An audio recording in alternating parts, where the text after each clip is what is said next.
অবৈধ গরু পাচার চক্র নেশা কারবার নিয়ে আবারও সরব হলেন শাসক দলীয় বিধায়ক সুধাংশু দাস। যদিও রাজ্যের সক্রিয় আন্তর্জাতিক গরু পাচার চক্র পুলিশের ভূমিকায় জনমনে ক্ষোভ বহুদিন যাবৎ, বিশেষ করে আন্তর্জাতিক গরু পাচার বাণিজ্য নিয়ে পানিসাগর থানার একাংশ থানাবাবুদের গোপন আঁতাত নিয়ে সংবাদ প্রকাশের পর গোটা উত্তর জেলা জুড়ে মিশ্র প্রতিক্রিয়া দেখা দিয়েছে। পুলিশ সবকিছু দেখেও অন্ধ ধৃতরাষ্ট্রের ভূমিকা পালন করে আসছে বলে জনগণের অভিযোগ। উল্লেখ্য, গত মঙ্গলবার বিএসএফ গোপন খবরের ভিত্তিতে পানিসাগর থানা এলাকায় অবৈধভাবে গরু নিয়ে যাওয়া দুটি গাড়ি আটক করে পানিসাগর থানায় পুলিশের হাতে তুলে দেয়। পানিসাগর থানাবাবুরা সারাদিন নাটক মঞ্চস্থ করে সন্ধ্যা হতেই গরু সমেত গাড়িগুলো ছেড়ে দেয়।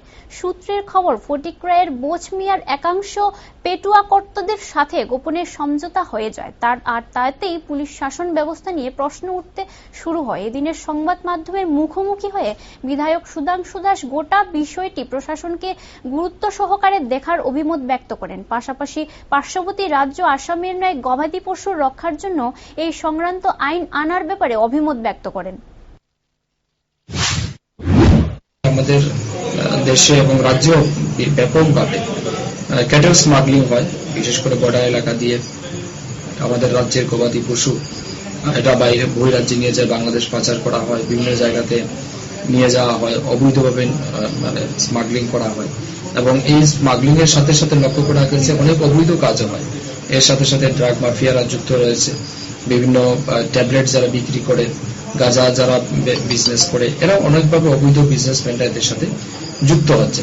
তো এই স্মাগলিং গুলিকে বন্ধ করা উচিত। এবং সবচেয়ে যেটা গুরুত্বপূর্ণ, আমাদের ত্রিপুরা রাজ্যের মেজরিটি মানুষের যেটা সেন্টিমেন্ট, এটার উপরেও আঘাত আনছে একটা বিশেষ কারণে। আমরা দেখছি যে গো হত্যা, গবাদি পশু হত্যা করা, যেটাকে গরুকে বিশেষ করে হিন্দু জাতিরা গোমাতা বলে পূজা করে, মানে গরুকে পূজা করা হয়, গোমাতা হিসেবে আমরা পূজা করি হিন্দু মানুষরা।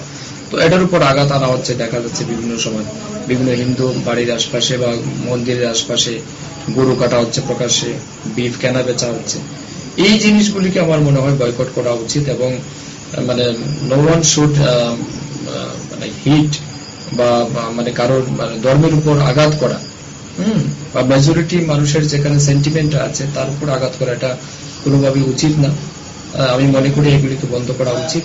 এবং ঠিক আছে, কোনো মানুষের যদি গোমাংস খাওয়ার অভ্যাস থাকে, আমাদের এতে আপত্তি নেই, সে খেতে পারে, দ্যাট ইজ হিজ চয়েস।